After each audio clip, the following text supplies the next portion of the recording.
अस्सलाम वालेकुम viewers, welcome back to my channel SN Suno Kahani, जिसमें हमने देवता सीरीज स्टार्ट की है और हर एपिसोड में नया राज खुलता है।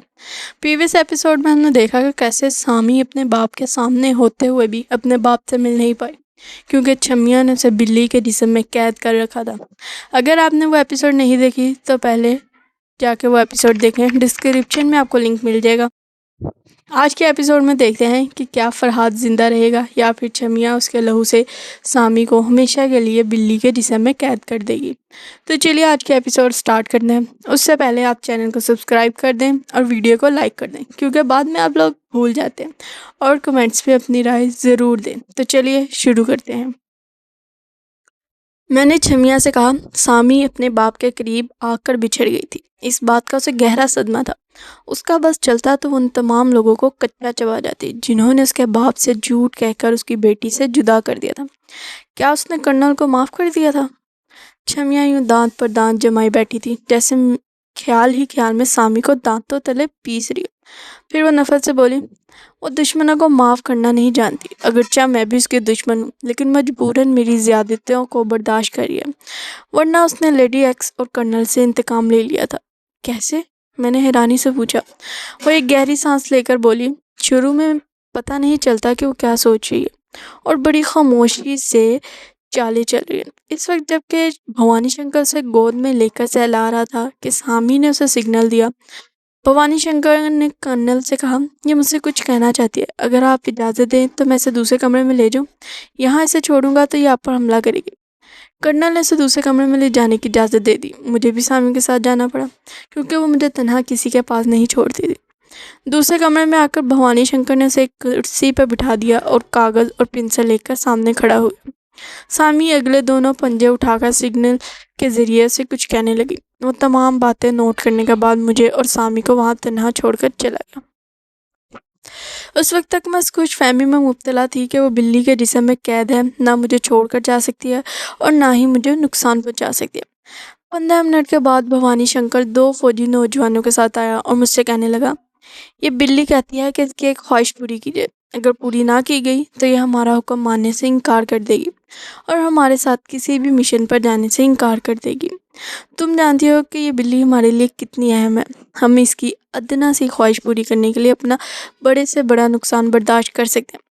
वैसे तुम्हें 12 घंटे के लिए कैद कर देने में हमारा कोई नुकसान नहीं है। ये कहकर उसने फौजी जवानों को इशारा किया और वो दोनों मेरे करीब आए और नायलॉन की डोरी से मेरे हाथ पांव बांधने लगे। मैंने परेशान होकर सामी की तरफ देखा, फिर भवानी शंकर से पूछा, ये सब क्या हो रहा है? मेरा हाथ पांव बांधने से इस बिल्ली को क्या फ़ायदा पहुंच सकता है? भवानी शंकर ने जवाब दिया, मुझे इससे कोई गर्ज नहीं है कि इस बिल्ली को क्या फ़ायदा पहुंचेगा। हम अपने फ़ायदे पर नज़र रखते हैं। मैं इसकी ये छोटी सी ख्वाहिश पूरी करने में हमारा नुकसान ही क्या? अगर तुम 12 घंटे तक इसी तरह बंधी रही तो कौन सा क़यामत आ जाएगी।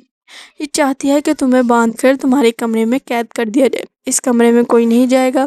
कमरे के बाहर दरवाजे पर लेडी एक्स पहरा देगी और तुम किसी से बात नहीं करोगी, तन्हाई में भी नहीं बड़बड़ाओगी। इसके लिए हमें 12 घंटे तक तुम्हारा मुंह बंद करना पड़ेगा। वो कह रहा था। उसके कहने के मुताबिक फौजी जवान मेरे मुंह में रुमाल ठूंस कर मेरे होंठों को बंद रखने के लिए पट्टी बांध रहा था। आह, तब सामी की चाल मेरी समझ में आ गई। वो चाहती थी कि मेरी ज़ुबान और मेरे होंठ बंद रहें ताकि मैं उस रोज़ 50 मरतबा मंत्र ना पढ़ सकूं। एक दिन मंत्र पढ़ने का नागा होते ही उसकी रूह बिल्ली के जिस्म से आज़ाद हो जाती, इसीलिए उसने मेरा मुंह बंद करवा दिया था। दोनों फौजी जवान मुझे उठाकर मेरे कमरे में ले गए। वहाँ मुझे बिस्तर पर डाल दिया और सामी को मेरे पास छोड़कर बाहर चले गए।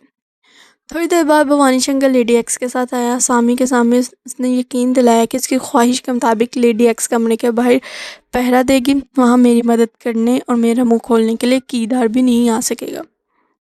ये कहकर भवानी शंकर चला गया। लेडी एक्स नफ़रत से सामी को देख रही थी क्योंकि उसने उसकी एक आंख जख्मी कर दी थी और इस वक्त उसकी आंख पर पट्टी बंधी हुई थी। वो अपनी दूसरी आंख से सामी को घूर रही थी। इसका बस चलता तो उसका गला घोंट देती, लेकिन अफसराने आला का हुक्म था कि सामी की हर ज्यादती को बर्दाश्त किया जाए और उसे किसी तरह लड़बड़ाती हुई बाहर चलेगी और मेरे कमरे के दरवाजे को बाहर से बंद कर दिया।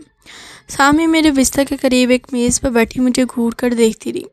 वो जानती थी कि हर रात 9 बजे जब मैं अपने कमरे में सोने के लिए आती तो सोने से पहले वो मंत्र 50 बार पढ़ती थी। दस्तूर के मुताबिक मैंने पिछली रात 10 बजे वो मंत्र पढ़ा था। इस वक्त शाम हो रही थी। अब 4 घंटे के अंदर फिर मुझे वही मंत्र पढ़ लेना चाहिए था और मैं नहीं पढ़ सकती थी। मैंने इंतज़ार किया कि 7 बजे डिनर के लिए गॉन्ग बजेगा तो लेडी एक्स मेरे लिए खाना लाएगी। खाने के लिए तो मेरा मुंह खोलना पड़ेगा। उसी वक्त मैं लुक़्मे चबाने के दौरान वो मंत्र पढ़ लूँगी। 7 बजे गॉन्ग की आवाज़ सुनाई दी। मेरी नज़र दरवाजे पर गई। मैं बहुत देर तक इंतज़ार करती रही। 8 बज गए, फिर 9 बज गए, दरवाज़ा नहीं खुला। कोई मुझे पूछने नहीं आया। सामी ने हर पहलू पर अच्छी तरह सोच लिया था। शायद उसने भवानी शंकर से कहा होगा कि मुझे इस रात खाना नहीं दिया जाए, एक घूंट पानी भी नहीं पिलाया जाए, मेरी कोई ऐसी ज़रूरत पूरी ना की जाए जिससे मुंह खोलने की ज़रूरत पेश आए। मैं सामी को घूर कर देखने लगी और दिल ही दिल में से गालियाँ देने लगी। काश कि मैं दिल ही दिल में मंत्र पढ़ सकती। पढ़ने को तो पढ़ सकती थी, मगर मंत्र पढ़ने के कुछ असूल होते हैं, कुछ पाबंदियाँ होती हैं जिन पर मैं उस वक्त अमल नहीं कर सकती थी। वक्त गुजरता जा रहा था। 24 घंटे पूरे हो रहे थे। गुरु महाराज ने कहा था कि 24 घंटे में एक बार ज़रूर मंत्र पढ़ना होगा। उन्होंने 50 बार पढ़ने को कहा था। मैं एक बार भी नहीं पढ़ सकती थी। मैं बेचैनी से तिल मिलाने लगी। मुझे इस तरह बांधा गया था कि मैं आज़ाद नहीं हो सकती थी। तुम मेरी मजबूरियों को समझ सकते हो क्योंकि तुम भी इसी वक्त रस्सियों से बंधे हुए हो। छमिया की बात सुनकर मैंने पहली बार कहकहा लगाया। दरअसल मैं कहकहा लगाकर सामी की जहानत पर अब मसरतों का इजहार कर रहा था। उसकी जहानत के आगे छमिया के तमाम मंत्र पानी हो जाते थे। उसने 1000 पाबंदियों और मंत्रों के बावजूद छमिया को बांधकर मेरी तरह बेबस कर दिया था। सामी के हौसले और सलाहियतें ये सिखा रही थी कि बुरी से बुरी मुसीबत के सामने भी इंसान को हौसला नहीं हारना चाहिए, बल्कि बड़ी दिली और खुद एतमादी से अपनी जहानत को काम में लाना चाहिए। सच पूछो तो वो अलबेली हसीना मुझे मौत के मुंह में भी जिंदा रहने का हौसला दे रही थी। फिर क्या हुआ? मैंने पूछा। क्या सामी की रूह बिल्ली के जिस्म से आज़ाद हो गई? हाँ। 24 घंटे के बाद उस मंत्र का असर ख़त्म हो जाता है। इस रात ठीक 10:05 पर सामी ने बैठे बैठे आंखें बंद कर ली। वो बड़ी आहिस्तगी से मेज़ पर से लुढ़क गई। मैं समझ गई कि इसकी रूह बिल्ली के जिस्म को छोड़ चुकी है। अब ना जाने वो कैसे हंगामे करने वाली थी। कभी कभी मैं अपने आप को कोसती हूँ, मैंने क्यों उस खतरनाक लड़की का जिस्म हासिल किया। हर वक्त धड़का लगा रहता है कि यानी किस वक्त क्या कर गुजरेगी। जी में आता है कि इसके आगे हाथ जोड़कर खड़ी हो जाऊं, कह दूं कि अपना जिस्म वापस ले ले और भगवान के लिए मेरा पीछा छोड़ दे। लेकिन जब आईने में ये दिल मोह लेने वाला हुस्न सरापा देखती हूँ तो इस बदन को छोड़ने को जी नहीं चाहता। मैं भी ज़िद में आ जाती हूँ और फैसला कर लेती हूँ कि इसका मुकाबला करती रहूँगी। अगर कभी हारने की घड़ी आई तो अपनी शिकस्त का इंतकाम लेने के लिए उसके इस हसीन जिस्म को जलाकर राख कर दूँगी।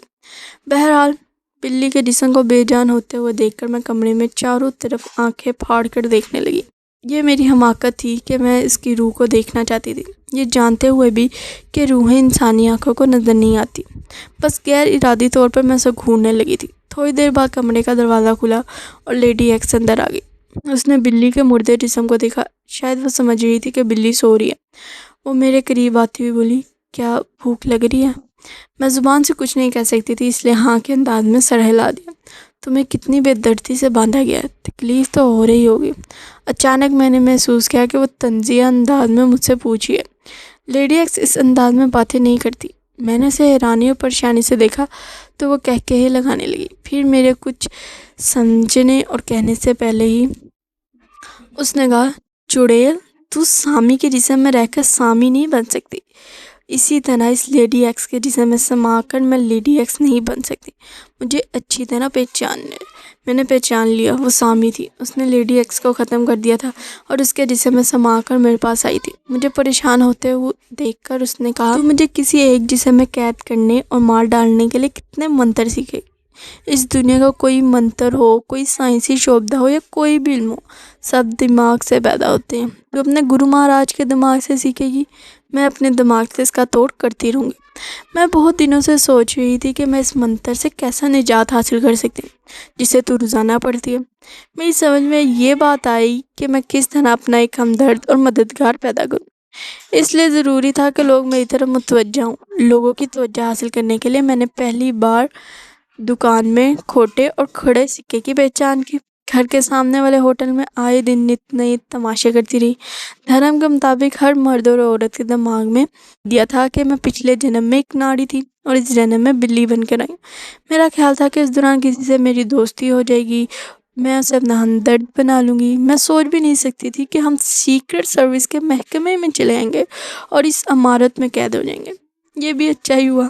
यहाँ मैंने भवानी शंकर को मजबूर कर दिया है कि वो मेरे हर हुक्म की तामील करे। मैं अच्छी तरह समझती हूँ ये सब मतलब के बंदे अपने मतलब की खातिर मेरी हर ख्वाहिश पूरी करते हैं, और ये ख्वाहिश किस तरह पूरी होती है ये तुम देख ही रही हो। तुम मुझे बिल्ली के जिस्म में कैद करना चाहती थी, मैंने तुम्हें कैद कर दिया।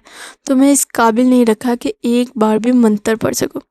ये दुरुस्त है कि मैं तुम्हें ज़्यादा देर तक कैदी बनाकर नहीं रख सकती। तुम भूखी प्यासी रहोगी तो मेरे ही जिस्म को तकलीफ़ पहुँचेगी।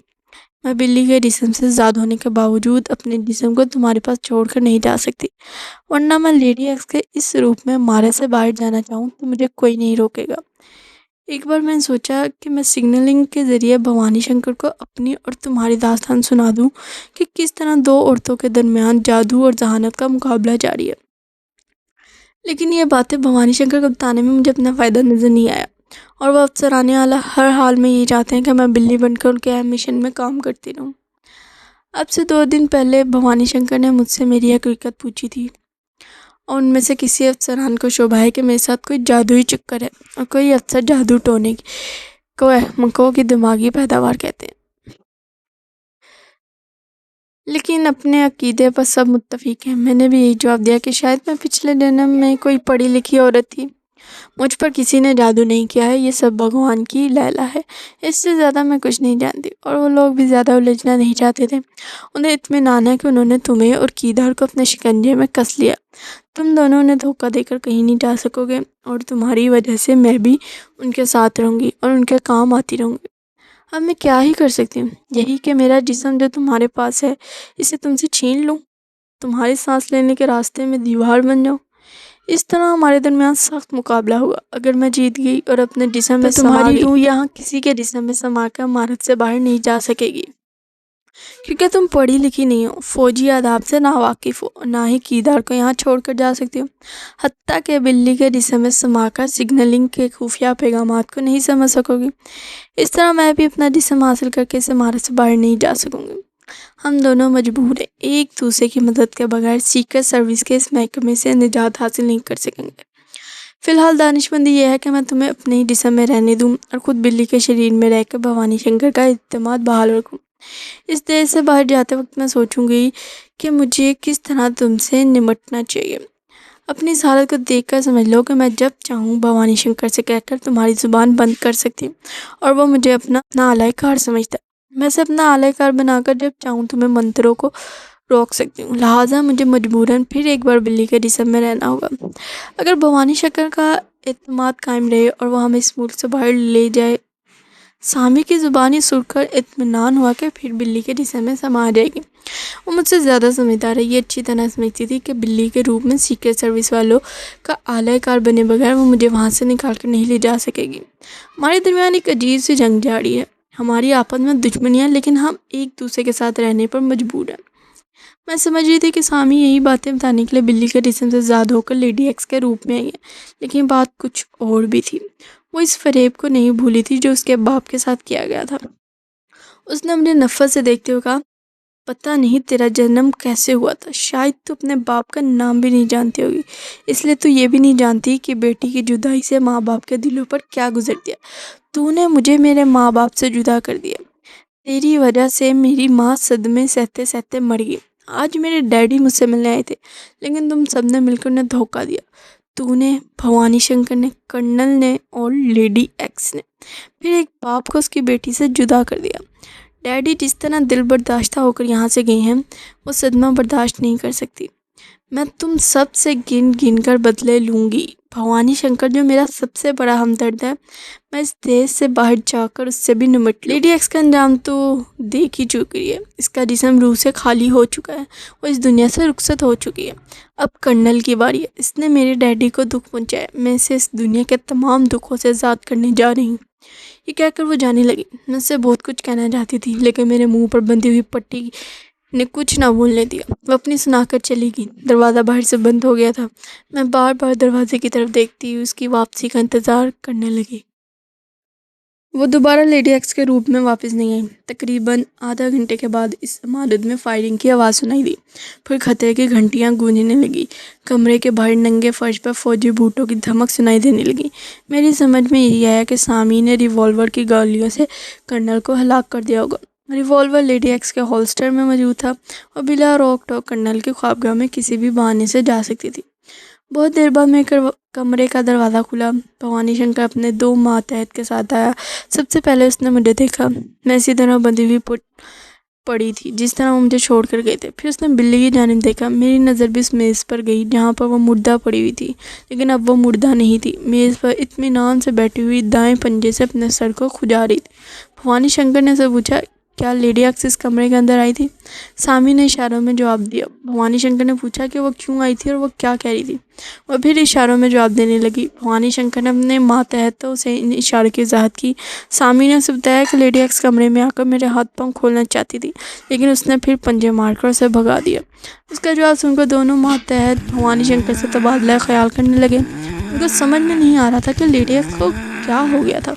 उसने एक ऐसी औरत को आज़ाद करना चाहा जिसे बांध कर रखा गया था, और इन लोगों की गुफ्तगू से पता चला कि लेडी एक्स कर्नल की ख्वाबगाह में गई थी और कर्नल का कुछ समझने और भलने से पहले ही उसकी दोनों टांगों पर उसकी गोलियों का निशाना बनाया था। 2 गोलियां दाएं रान में और 2 गोलियां बाएं रान में बेवस्त हो गई थी।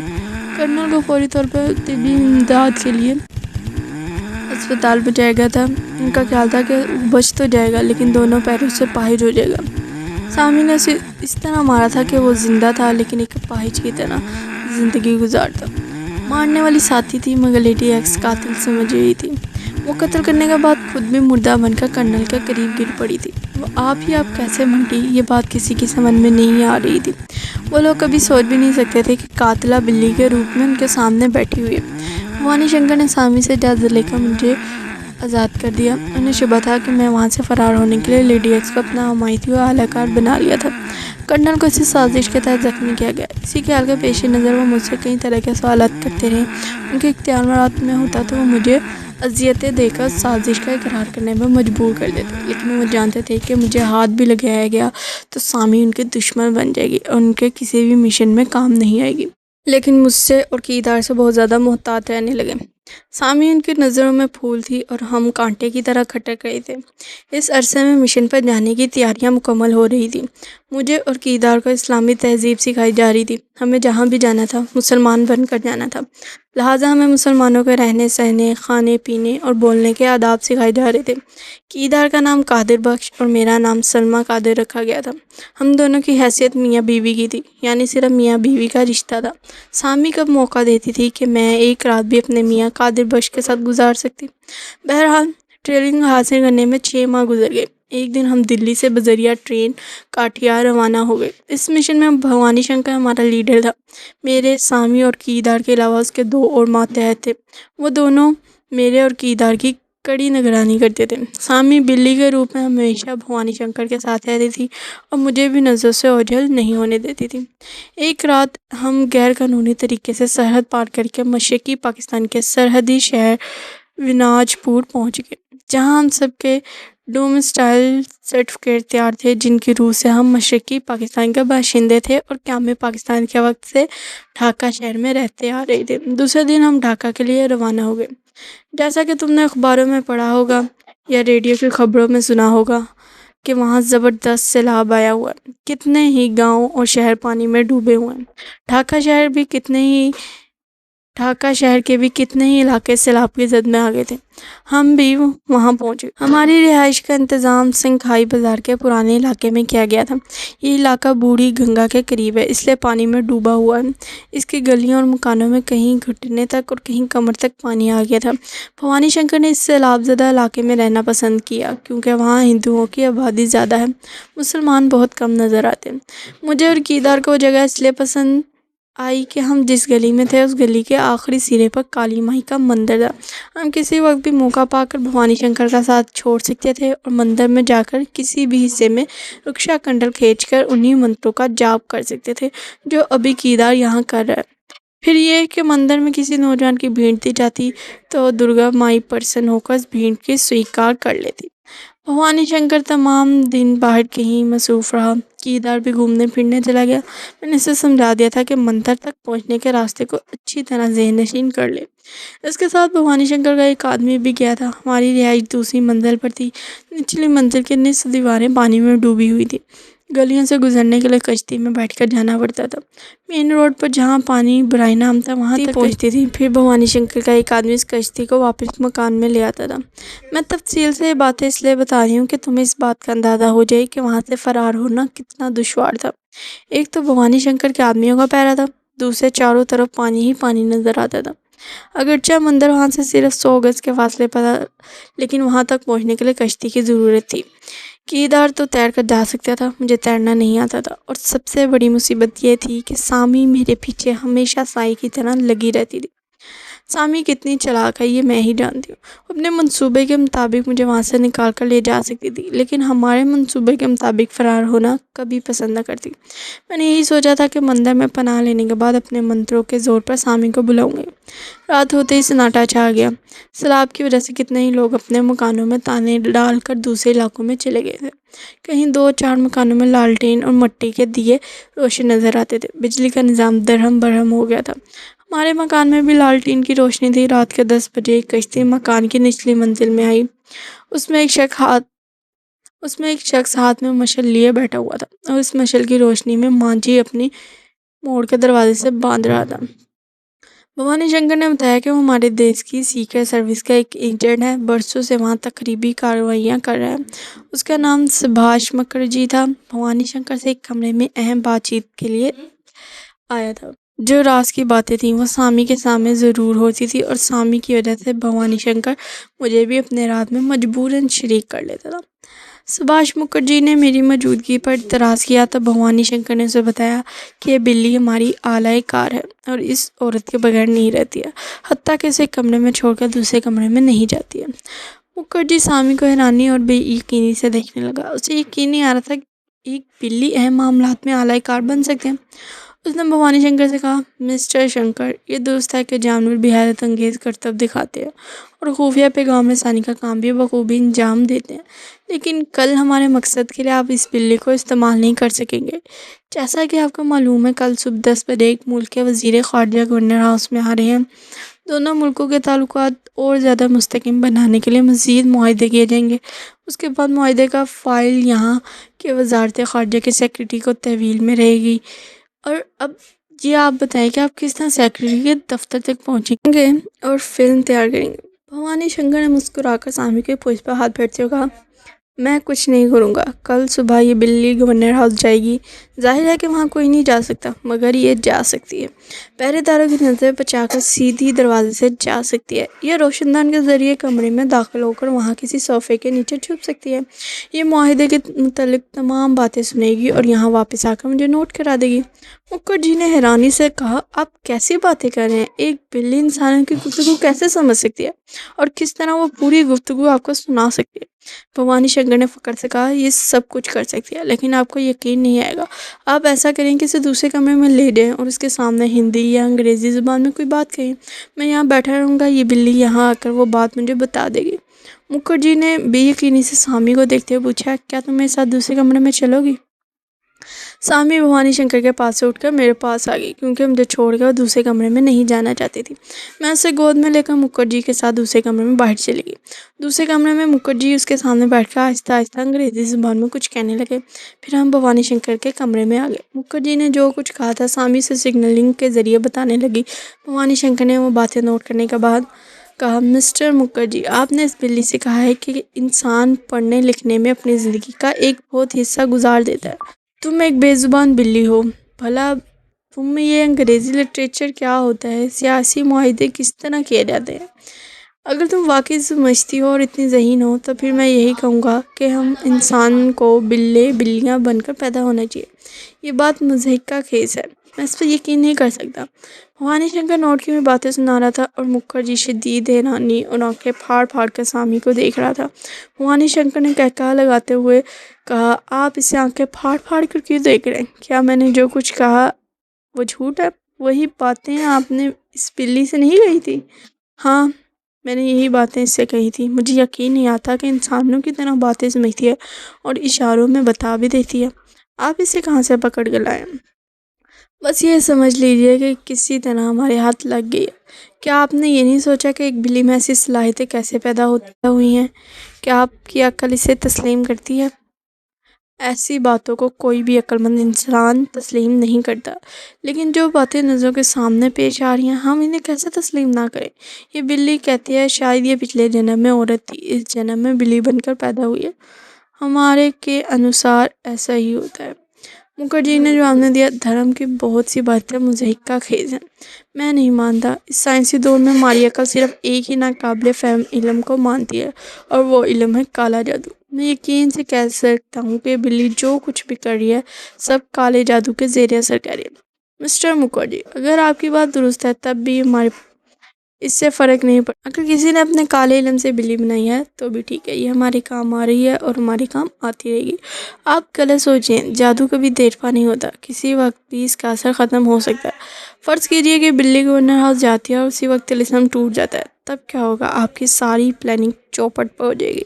ये भी हो सकता है कि जादू का असर उल्टा हो रही है, बिल्ली यहाँ की पुलिस को ठिकाने ले आएगी तो फिर हमारा क्या हशर होगा? इसकी बातें सुनकर भवानी शंकर परेशान हो गया। वो थोड़ी देर सोचता रहा और फिर बोला, अगर इस पहलू से सोचा जाए कि बिल्ली जादू के असर से ऐसी बातें करती है तो फिर वाकई जादू का असर उल्टा भी हो सकता है। ये हमें किसी मुसीबत में गिरफ्तार करा सकती है। लेकिन मैं कैसे मान लूँ कि ये सब जादुई चक्कर से है? हमें यकीन होना चाहिए कि ये सिर्फ एक बिल्ली और किसी काले इल्म के ज़रिए इसमें इंसानी सलाहियतें पैदा की गई हैं। मुखर्जी ने कहा, हाँ, हमें पहले ये मालूम करना चाहिए कि इस बिल्ली के पीछे क्या भेद है। यहाँ इस गली के आखिरी सिरे में दुर्गा मंदिर है। इसके पुजारी काले इल्म को खूब समझते हैं।